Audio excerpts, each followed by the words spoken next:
imbaraga z'amasengesho. The power of prayers.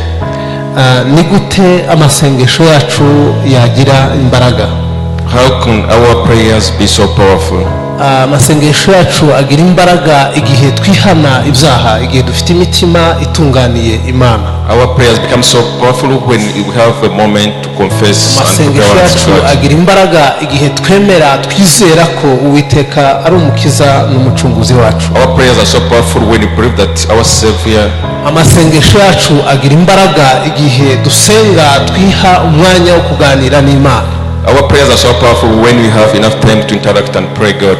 Amasengesho ya buri mukristo wese ashobora kugira imbaraga zikomeye kandi ashobora gutanga umusaruro ukomeye. Every prayers of a Christian should be so fruitful. Abantu barutana kwizera cyangwa se kwemera cyangwa se guha umwanya Imana mu mitima yabo.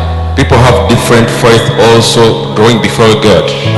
Ejo hari umuntu twari tuganira ambaza ngo ese urabona ute ko abantu bariho basubira inyuma, ni gute twakora n'iki twakora kugira ngo dufashe itorero rya none. Yesterday I was interacting with somebody asking me, how do you see people backsliding? What should we do to help the church to yari wambwira yuko ari hatekereza yuko agomba kugira itorero ritandukanye n'andi matorero muri iki gihe. Because we are just assuring him that he should have a church quite different from the existing one. Ariko naje kumugira inama ndamubwira ati ikintu cya mbere ugomba gutoza cyangwa se ugomba gushira imbere no gusenga. But I advised him the first priority you have to start praying. Gusenga nirwo rufunguzo rufungura imiryango yose ikinze ishoboka. Praying is the key that opens all the closed doors. Gutera imbere ntabwo umuntu ashobora gutera imbere ategereye Imana atafashe umwanya wo gusenga. You cannot advance when you don't have enough time to interact and pray. Gusenga biraruhije, biragoye, abantu bose barabinanirwa bagasubira inyuma kubera iki? Kuko gusenga biragoye. Praying it's a bit challenging always. Some people they backslide because it's not easy. Impamvu gusenga bikomeye bigoye biza binanira abashumba, bikananira abakuru b'itorero, bikananira abapastori batandukanye, ababishop bakananirwa nuko bikomeye. Why praying it's a bit challenges the bishops, the pastor, the elder of the church, they feel because it's so difficult. Gusenga bisaba guhinduka, bisaba kuva mu bintu bisanzwe. Praying needs to get transformed and you quit the common thing. Bisaba kwiyanga, bisaba kwanga ibintu bigufasha bikunezeza, ukabyiyambura, ukazufata umwanya ukiriza ukaje imbere y'Imana. It needs to forego everything that been taking your time, but you fast and drop before God. Kandi iyo byiswe kwiriza birakomera, nico kintu kinanirana, nico kintu kigoye. And when talk about fasting, that is something so difficult. Abantu bakora business bashobora kwirirwa batariye bashaka amafaranga. People who do the business may go without the meals because they are looking for money. Kandi umunsi ukarangira batariye ariko bariho bashaka amafaranga ntibamenye ko batanariye. So even if they cannot feel by the end of the day because they are looking for money. Ariko ntananirwe agakomeza agakora, agafata amazi akigendera agakora kubera ko ashaka amafaranga, ntananirwe ntagire ikibazo.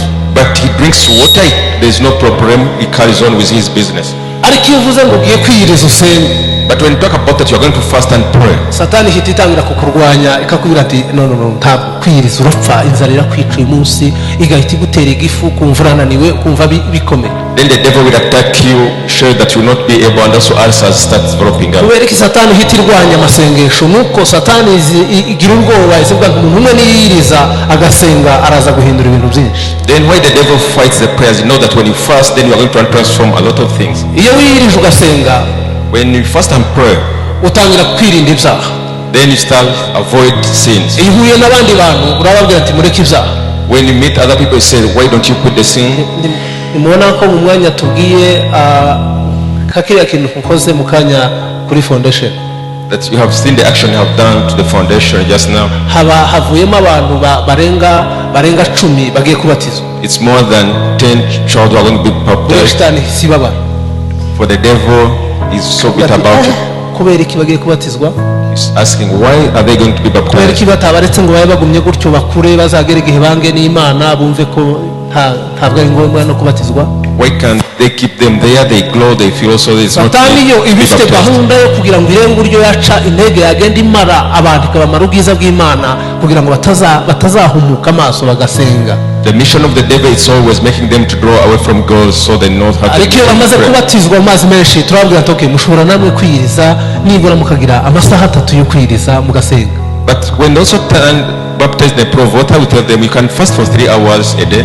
batangira kumva ko hari ibyaha bagomba kwirinda. Then they feel there are some sin they have to forgo. Satani rero irwanya ibintu byiza, izirwanya kwiriza no gusenga. But also the devil fights the good things of fasting and praying. Natwe rero ikintu kigomba gufasha itorero, kigomba gufasha umuryango ni ugusenga. Something could help the family, the church, it's all about praying. Kandi gusenga tugomba gushiramo kwiriza. When you pray also we have that's got to go complementary with. Ugomba gufata mu muryango abana bose bashobora kutakwemerera guhita bazamuka mu mbaraga z'amasengesho. Also in the family it's not easy that all the children may have the same understanding. Ushobora kwihata umwe gusa ukamubwira ati ariko wowe ndabona ugomba uzaba na pastor. But you can concentrate on one and say for you even I see you became a shepherd. Ukamutoza kuzaba pastor, ukabimutoza, ukabimushiramo, ukabimwereka ko ari ibye, ukazubimubwira, ukabimushiramo nubwo atabishaka. You try to mentor him even if he's not willing that you be a pastor. Ugatangira kumubwira ati ariko wowe ugomba no kuzusenga ukaniriza kuko n'ubundi wowe uri umushumba. But I also assure you that you have to pray and fast because for you a pastor. Ukamwegera, ukamwiyegereza, ukamushiramo amasengesho, ukayamushiramo kugeza ubwo ayumva ko araye. You draw close to him, you try to teach him how to pray and feel that he also ntabwo bishoboka ko abantu bose bazamukira rimwe mu bintu byo gusenga no kwamika imbaraga. It's not easy that all the people could go on the same pace of ariko prayer. Genda ubiba uzamura isengesho buhoro buhoro bikagera ubwo hari abarifata bikaba ibyabo bikaba ubuzima. But for you keep sowing so slowly some of them they capture gusenga part rero of their ni life. byiza ku bantu b'Imana, ku bakristo ni byiza ko dusenga kandi twiriza. Praying and fasting is very important for the Christians. Reka mvuge ko umukristo udasenga igihe kiza kigera akananirwa. Let me tell you that Christian who doesn't do the prayer sometimes you backslide. Niyo mpamvu abashumba bagera igihe akavuga ati umuhamagaro ndumva ushize, ndumva takifite imbaraga zo gukora. That's why you find the sexual time comes and say my call is done, I don't feel that I can carry on. Tuganira bakambira ati nje ndumva ngomba kuja muri pension kandi ngomba kuruhuka. There's somebody who interact, they say for me I have to go for the pension, I feel ati kugikomeye ko hakiri kare uraruhuka kubera iki? Why do you go for the pension when you're still akavuga ati ntuzi imvune iba mu murimo w'Imana. But it assures me you don't know how ndashaka naje kuruhuka nkaja muri business, nkaja mu bindi bintu nane. So I also want to retire so that I go to do the business. Abantu rero baragera igihe bakananirwa gukomeza gusenga kuko kwiriza biteye ubwoba. So people they fear fasting and praying. They always backslide. Abantu kwiriza mukiri bato mutarasaza. That's why I encourage people to start fasting when you're still young before age. Iyo ushaje utangira gutinya kubera imyaka ukavuga ati ndabona ntashobora kwiriza. When you become old and you become so fearful because of the age, you say I cannot manage to fast. Ariko abashobora kwiriza ni mwihamashi kuko ni byiza. But for those who can manage fasting, give a clap to yourself because it's wonderful. Kubera iki twiriza? Why do we fast? Iyo dusengera ibintu bikomeye binaniranye. When you pray for the things which are too difficult. Ibyo kurya kugira ngo tubashe kugira imbaraga mu buryo bw'umwuka. Minota mike ndapfukama. Me coming in the church, I just had a few minutes kneel down. Ndapfukama ndasenga. I had to kneel down and I pray God. Kuko ndasenze ntabwo nabishobora. Because when I don't pray, I cannot manage. Saa kenda z'ijoro nari nicaye ndiho nsenga. By 3 a.m. in the morning, I was sitting praying. Ngasenga ngasoma ijambo ry'Imana. You pray and read the word of God. Saa kenda z'ijoro za mu gitondo. 3 a.m. in the morning. Kubera iki? Why do we do so? Ntabikoze shitani nayo ibishaka uburyo nasubira inyuma. When I don't do so, then so the devil wants me to backslide. Nimba satani shaka ko nsubira inyuma. If the devil is planning me to get backslided, naje ngomba gushiramo imbaraga kugira ngo nyirwanye nyirukane nyineshe. I have to put all the effort so that I can defeat you. Ese wewe ubikora ryari? When do you do so? Wowe ufata umwanya ryari wo gusenga? When do you have your own time to pray God? Wowe ushobora kumfata saa 10. Hopefully for you. Wowe ushobora kumsenga saa 1 za mu gitondo. Also by 7 Wowe ushobora kumsenga saa 3. Or by 9. Ntacyo bitwaye isaha iyo ariyo yose igushobokeye niyo ukoresha. There's no problem. Anytime you can manage, you can use that. Ariko ugomba kugira igihe cyo kubana n'Imana. But you should have enough time to interact with God. Ugomba kugira umwanya wihariye wo kubana n'Imana. You should have a special moment to interact with God. Hari abantu batagira aho basengera. There are some people who don't have where to pray from. Kubera ko afite inzu icyumba kimwe cyangwa ibyumba ari bibiri. Because it has a 2-bedroom house or uri kumwe n'abandi bantu. You are with other people. Hari ushobora kuvuga ngo jembura ahantu nsengera. There's somebody who may give an excuse for me. I don't have a place. Abahanga mu gusenga hari igihe asenga ageze muri toilette. The white people in prayer sometimes they do it in the toilet. Akikingirana agasenga Imana. When he gets into the toilet, he lock himself and pray. Abandi basengera mu muhanda. Others also they pray along the Lord. igihe ari hagenda akaba ari cyo gihe cyo gusenga. When he's just walking, that's his moment to pray. Abandi basenga bari mu modoka. Others also pray when they're in the car. Abandi bagasenga bageze mu ishuri, akazinduka mu ishuri agafata iminota 10 abandi banyeshuri bataraza agasenga Imana. Others do it in the classroom before, like 10 minutes before others Reka comes. kugira ngo nta hantu na hamwe utasengera. I'm assuring you there is no any place where you Baravuze muri iki cannot cyumweru pray. ngo gusenga bigomba kuba ubuzima. This week it say that praying has to be Iyo part of gusenga life. byamaze kuba ubuzima, When it comes to be part of life, dushobora gutandukanya ubuzima bwawe ngo utandukanye n'amasengesho. you cannot separate your life and prayers. Tushobora gutandukanya wewe ubwawe n'amasengesho ngo bikunde. You cannot isolate yourself from prayers and Kuko mwa mwaramaze kuba umuntu umwe, ikintu kimwe. because you had already become one person. Mwa mwaramaze kuba umwe n'Imana. Then you have reunion Uba waramaze with God. kwivanga na Yesu mudashobora gutandukana. Then you have reunion with God. You cannot separate. Nimba upfuye urapfa uri umukristo. When you die as a Christian. Nimba uriho uri umukristo. You still alive. You're a Christian. Amasengesho yamaze kuba ubuzima, ntushobora gutandukanya umuntu n'isengesho. Then when the prayers become part of life, you cannot isolate them from human beings. Kandi ikindi kintu gikomeye ntugomba kurebera ku bantu bananiwe. And something important, you cannot give any Tureba abantu bananiwe gusenga kugira ngo tumenye ko gusenga bikomeye. Then we should also see the people who have managed. Ariko uhita ufata urugero ku bantu babishoboye ugakomeza kugendera kuri bo. But you focus on those who manage. Ukavuga ngo hari uwabishoboye. You said there's somebody who hari uwashoboye gusenga. There's somebody who managed. Hari uwashoboye kugendana n'Imana. There's somebody who had money to carry. Abantu bararangara kubera ibintu byo kuri iyi si. People that are being taken up by things. Ukarangazwa n'amafaranga, ukarangazwa n'akazi. You are being people are taken up by the money. Nyamara hari umunsi akazi kazavaho. But there's one day when that job will stop. Hari umunsi uzapfa ukava kuri iyi si. There's one day when you die and leave this world. Icyo ugomba gukora ni ugusenga. What you have to do, it's all about gufata umwanya wo gusenga. You have enough time to pray. Kugira ubuzima bwawe ukabuzima bwo gusenga. Your life should be part of praying. Ugasezerera abasambanyi mwagirana guhabwira ngo murabeho nje ndakijijwe mbaye umukozi w'Imana. You see farewell to those fornicators, then you say for my kababwira ati ntangiye gusenga mbaye umukozi w'Imana ubunebwe umukristo w'izina w'intege nke birarangiye mbaye umunyamasengesho. Then you assure them for me I become a servant of God. I'm no longer as a person. I'm a nagira ngo namwe mutekereze muvuge ngo dusezerere intege nke tubaye abanyamasengesho. Then I want you to think about and say we have forgone all the laziness of becoming message z'urwenya zigutwara igihe uriho utera urwenya uriho uvuga ibintu bitafite akamaro kuri WhatsApp ukavuga ati murabeho mbaye umukristo mbaye umwizerwa. Those attending those unnecessary messages on WhatsApp, you say let me forgo them, I become kababwira ngo umwanya ntakaza kuri internet ndeba ibintu bidafite akamaro birarangiye ngiye kuza ndeba ibifite akamaro. That the time I waste watching funny things on the internet, let me concentrate. Praying has to be part of life. Igihe kirahenze bene data. The time is very expensive, brethren. Gufata iminota 15 uri kuganira n'umuntu kuri WhatsApp ibintu bidafite akamaro ukamubwira ati urakerereshe urandangaje uranishe untwaye igihe cyanjye mbabarira tuvuga iby'Imana.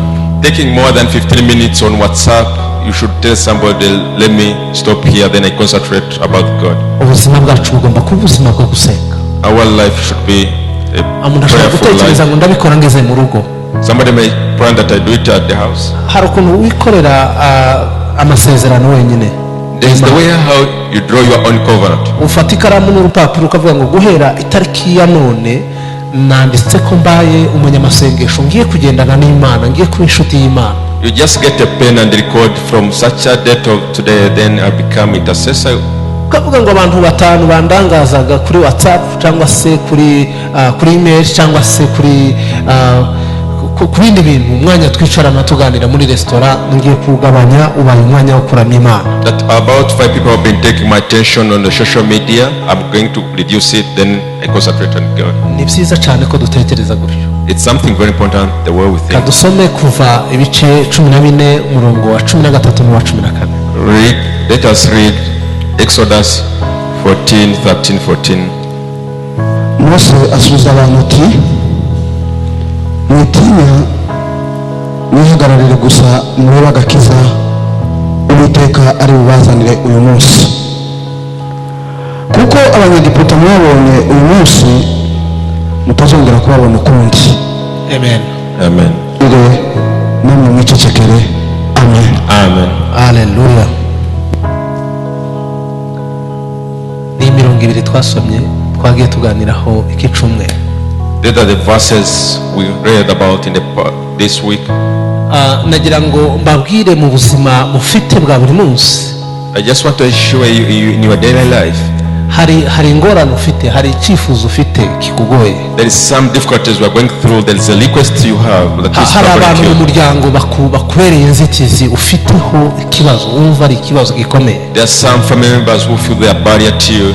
Hari umuvandimwe wawe wumva ari umutwaro ufite mu buzima. You also have a brother in you feel that is a burden you have in your ashobora life. kuba ari umupagani usinda akarwana. It could be a pagan who get drunk and fight. Ashobora kuba ari umukene kubera ko anywera ibyo afite byose. Maybe also poor because he finishes, enjoys all ashobora kuba hari ikibazo kindi ufite mu buzima, icyifuzo ugendana imyaka myinshi ariko ugasenga ntusubizwe. There could be a request that you have been carrying on for many years but you pray don't get the response. ushobora kuba wiriza ariko ntusubizwe. You could be fasting but you don't get the ushobora kuba response. ufite isezerano ariko ukavuga ati riratinze.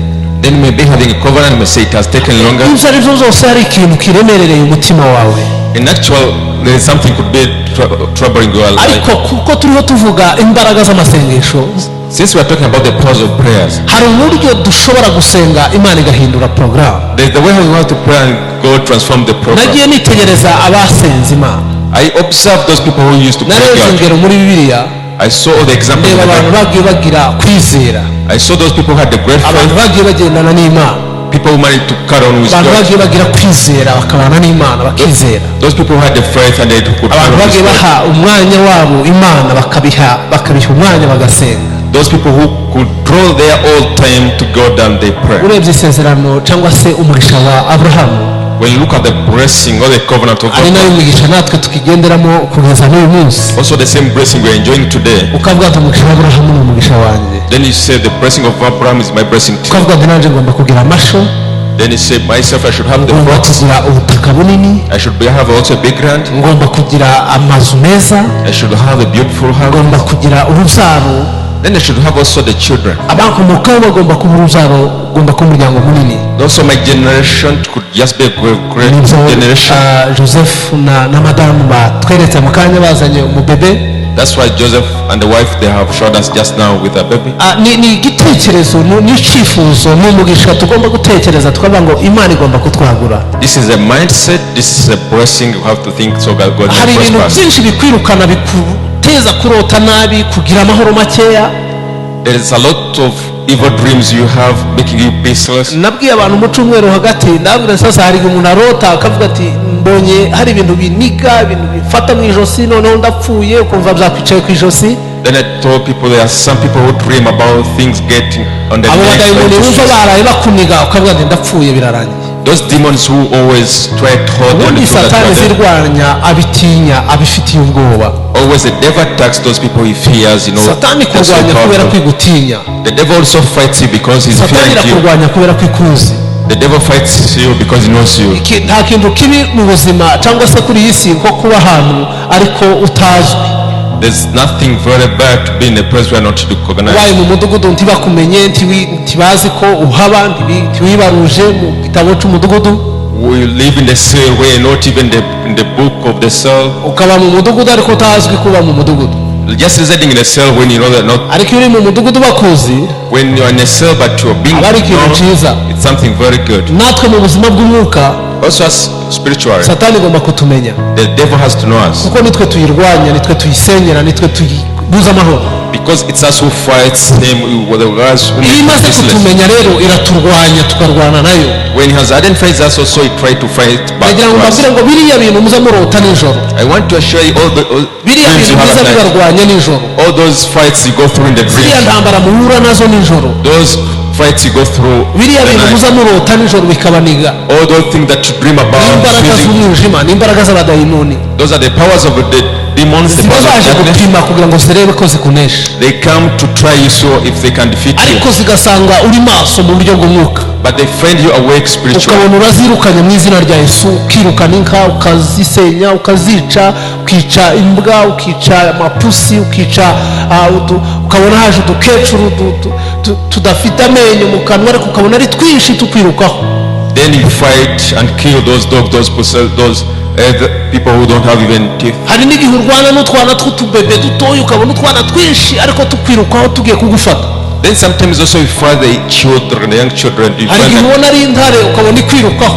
it could be also a lion lining after you. ibyo bintu byose All those things. ni ishusho y'imyuka y'abadayimoni ibikutera ikurwanya kugira ngo irebe ko yagushobora. Those are the images of the demons. abandi try to bakabona bari fight mu you. nyanja ukabona uri mu nyanja hagati. Other they find themselves in a big sea. ukoga ariko ukabona urananiwe ukabona ugiye kurohama. Then you swim but you fail. You feel like going ariko to ukaza drown. kubona hajemo akantu gatoya ukabona hari akantu hari igiti ufashe ukabona uvuyemo. But instead you guess somebody comes iyo ni to you. imyuka iturwanya mu bitekerezo mu nzozi ariko iyo myuka niyo tugenda ibituriho. Those are evil spirits fight us mindset in the dreams. iyo myuka iraturwanya n'igihe tugenda turi mu muhanda turi mu nzira turiho tugenda. We go through those fights with those spirits even if you're on the ukabona road. urasitaye ukabona wari ugiye kugwa ukabona wari uhuye n'intambara zikomeye. Then you try like knocking yourself, you feel you're being troubled. ejo hari ahantu narindi Yesterday I was somewhere. nari mu bukwe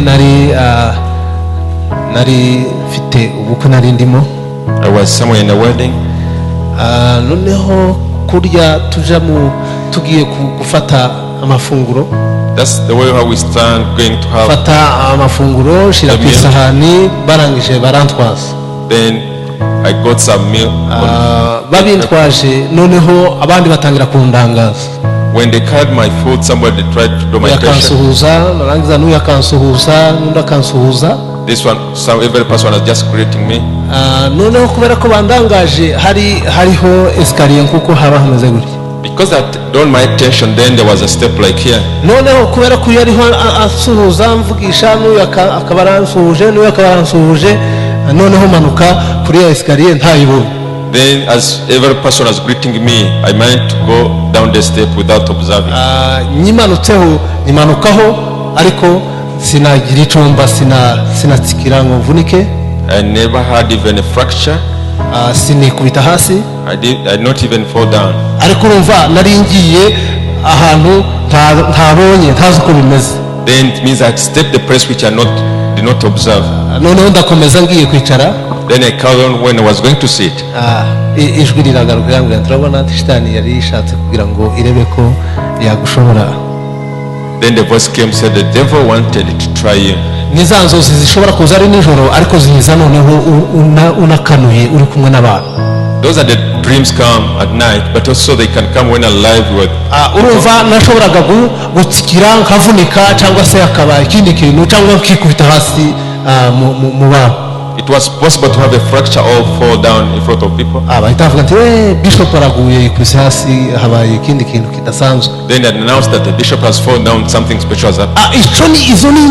izo ni imbaraga z'abadayimoni turwana nazo umunsi ku munsi. Those are the powers of the demons you fight on a daily basis. kandi abo bantu bariho bandangaza kandi bariho bansuhuza bambwira ko turiho tuvugana kandi bumva ko ari ibintu bifite ibisobanuro biri byo kandi byiza.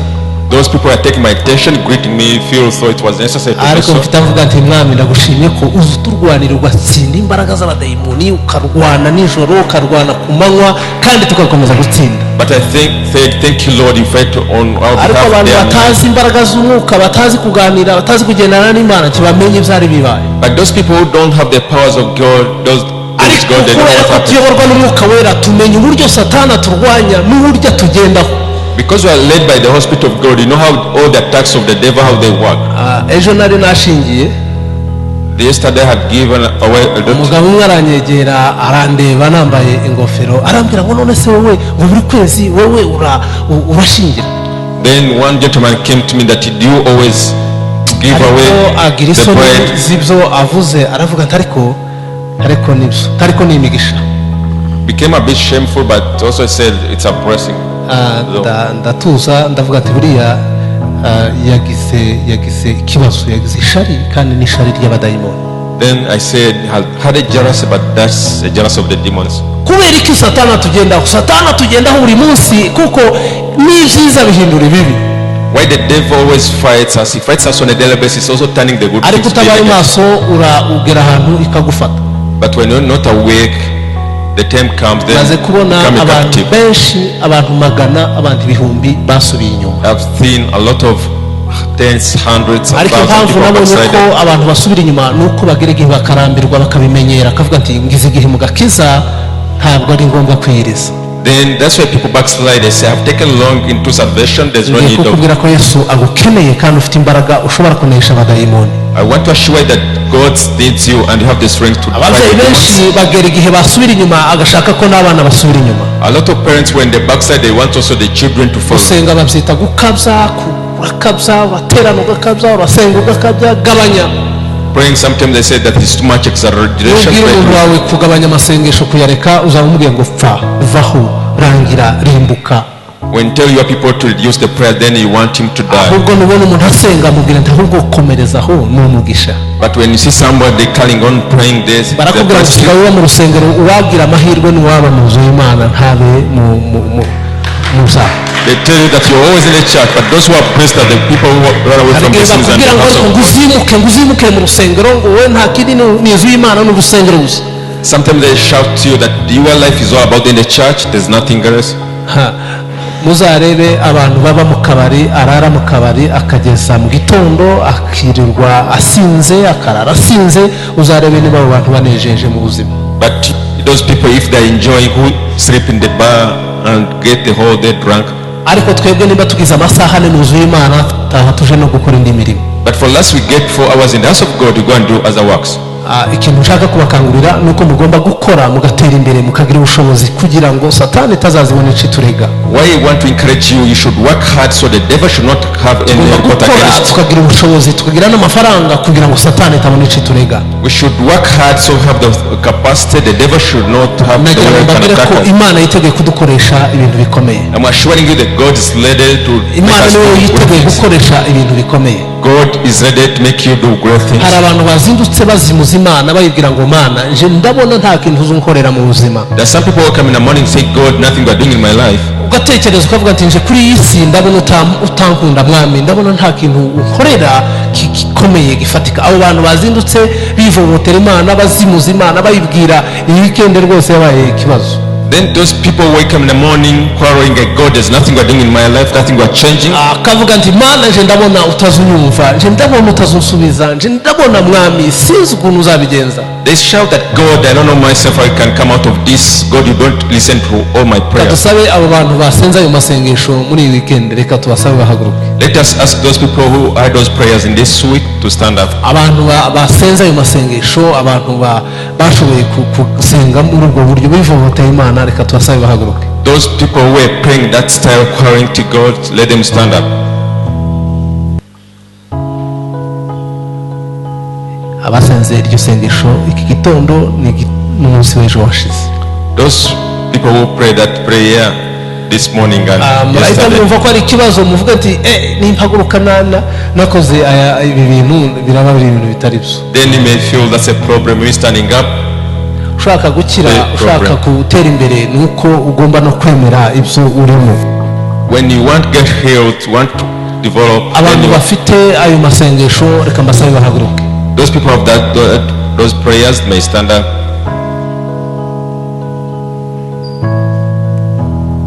abantu bafite ayo masengesho reka mbasabe bahaguruke. Those people of those prayers may stand up.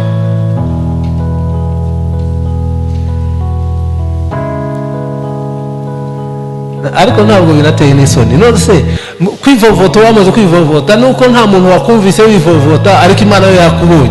It's not shameful even if somebody heard you, but God. ntari ikibazo tugira kuko ariko nariho nivovota nta muntu wambonye, ariko none se Imana ko yabonye ko ayo masengesho yayabonye, rero yayumvise, none wahagurutse. Probably you did it silently, nobody saw you, but God saw and heard your prayers.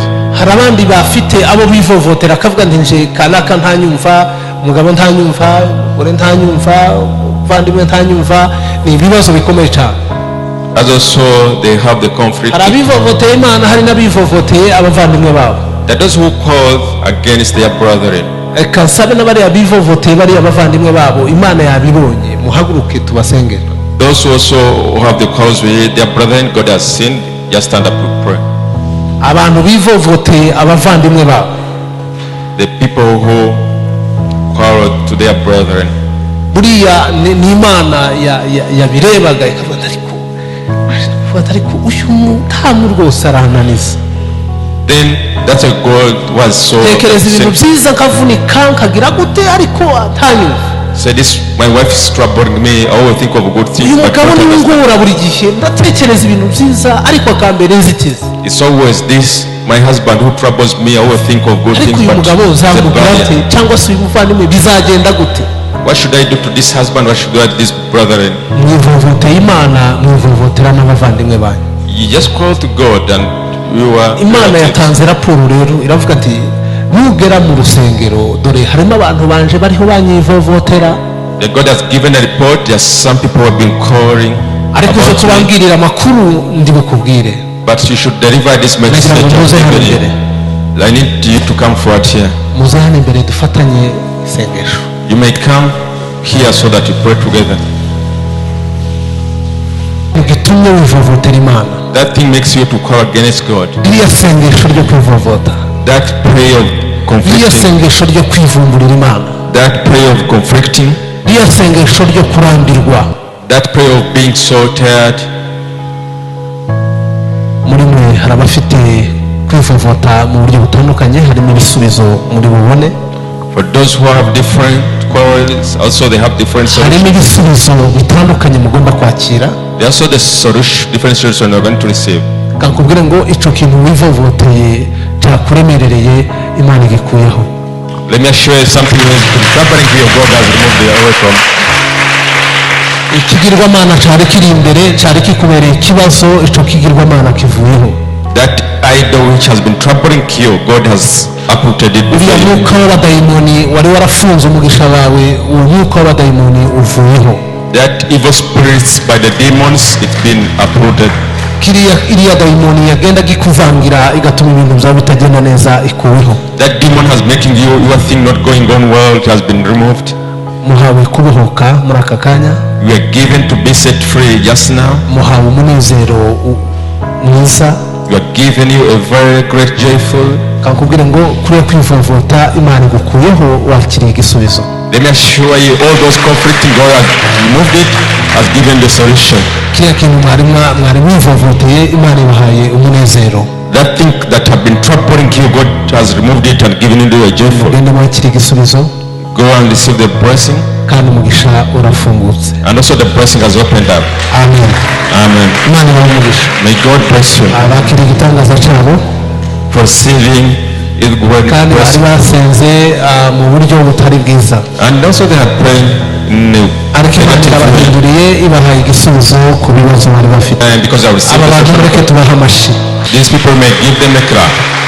mu gihe twitegura gusangira, As also get prepared to have the Holy Communion, kubera ko umwanya ari mutoya, because our time is so tight. abantu bafite ibyifuzo basengeye imyaka irenga 10, Those people who have the request, they have prayed for over 10 years. abantu bafite ibyifuzo bagize imyaka 10 irenga 10 basenga babisaba imana. Those people who had the request praying God over 10 years. abo bantu ndasaba ko bahaguruka, abantu bafite ibyifuzo basengeye imyaka 10 ariko batarabona ibisubizo. Those people have the request they have prayed for over 10 years may stand up. umuntu ufite icyifuzo asengeye imyaka 10.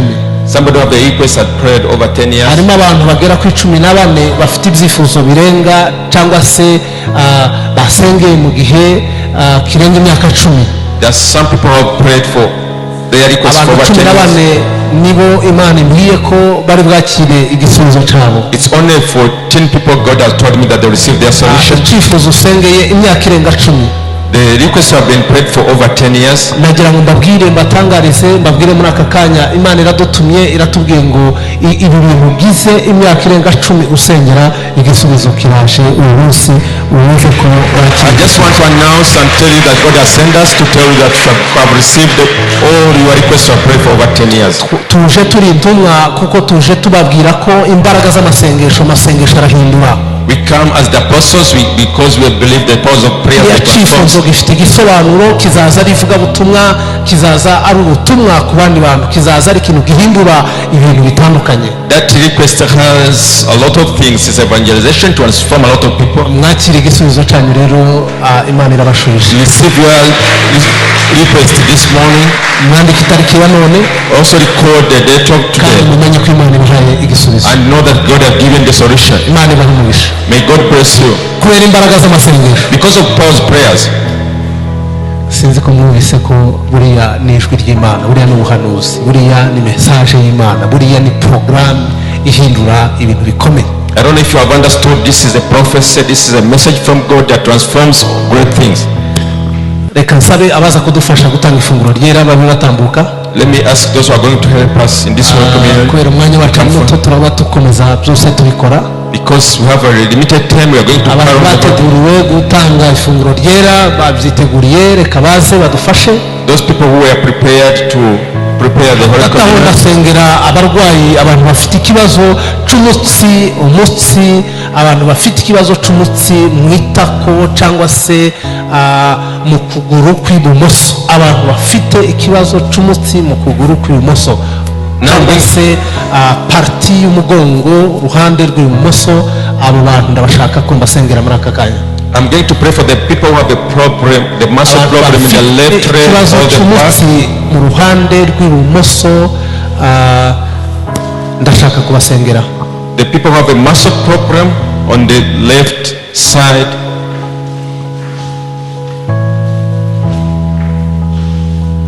Imana ishimwe cyane. Praise God.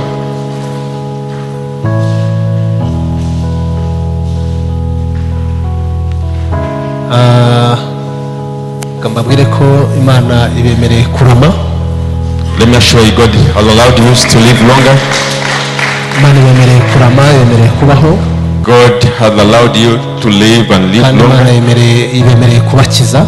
And also has promised you to heal you. Imana iratubwiye ngo iki kibazo cy'uyu mutsi ntacyo kigomba kubatwara. God has told us that this muscle problem, nothing harmful has to do to your life. kandi mwakiriye gukira. And you have received healing. ku wa kane On Thursday, uzafate imwe mu mbuto fata ikinyomoro. you can just have ibinyomoro the fruit. bireze birahari ubu ngubu cyangwa nta dushaka indi mbuto.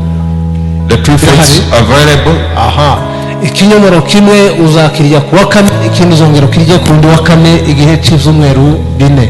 For you get the three fruits for like on Thursday, another one on Thursday for 4 weeks. uzaza ufata ikinyomoro kimwe ku wa kane ugire nuvuga ngo ni ibinyomoro bine.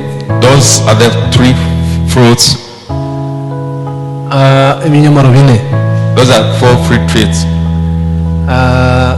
mu gihe cy'iminsi ine, kandi ni ukuvuga ngo ni mu byumweru bingahe? Bine. That means it's a period of 1 month in 4 weeks. ariko uzaza ufata ikinyomoro kimwe ku wa kane. But you should always take one on Thursday. mwakire gukira mu izina rya Yesu. Receive healing in the name of Jesus. Imana irabakijije. May God bless you. umutsi ubaye muzima. Now the muscle has been healed. uzatangira ku wa kane ikinyomoro. And if you take it in the morning and even in the past 2 days, somebody had a problem of the children. arampamagara nijoro arambwira ngo abana barapfuye. He called me and I said the children are going to die. arambwira ngo none ntabara abana barampfanye. Just help and issue me the children. yagiye kwa muganga babaha imiti ariko ntibyakunze, none abana ko barazana urufuzi mu kanwa, abana baratakaza ubwenge, abana barapfuye babiri. That the 2 children are going to die, they have lost their mind. nari mfite umunaniro ukomeye cyane, ndeba uburyo saa sita z'ijoro ndi butwara imodoka naniwe, ndavuga nti naje ndagenda nsinzira mu muhanda. Then I was too tired in midnight, then I thought of driving the car. ariko ndasenga mbwira Imana. But I had to pray and ask God. noneho ndavuga nti Imana, ibintu byose birashoboka. And then I showed God everything is possible. gukora isengesho rikomeye rigere ku bana aho bari bakire kandi ntahageze. This great prayer, let's get the children who are sick, even if I'm not there physically. abana ndabasengera, I pray for the children. abana barakira. Amen. Then the children got here. ni ikintu gikomeye. That's a great miracle. Imana ifite imbaraga zo gukiza mu buryo budasanzwe. God has the powers to heal in a special way. turaganira imbaraga z'amasengesho. We are talking about the powers of prayers. ishimwe Praise God. kubera ko umwanya ari muto, abaza kwegera ifunguro ryera bafite ikibazo cy'igifu, abantu barwara igifu, abantu barwara bafite ibibazo by'impyiko, abantu bafite ibibazo byo kwibagirwa.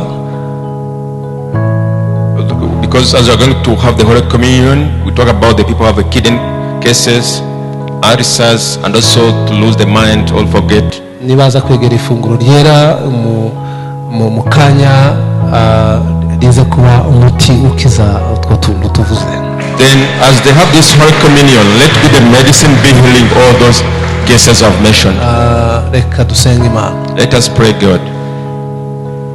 Mana ndagushimiye. Father, thank you so much. Iri funguro ubwo turyegera, as we draw close to this Holy Communion, ndagushimiye ko ziriya ndwara ziza guhunga. We thank you God, all the illness will heal. Baje gukira. People will get healed kubera iri funguro ryera begera. Because of this Holy Communion they have. Umuriro w'Imana winjire mu mitsi n'amaraso. Let the fire of God come into the muscles and the blood. And let people receive a great deliverance. In the great name of Jesus.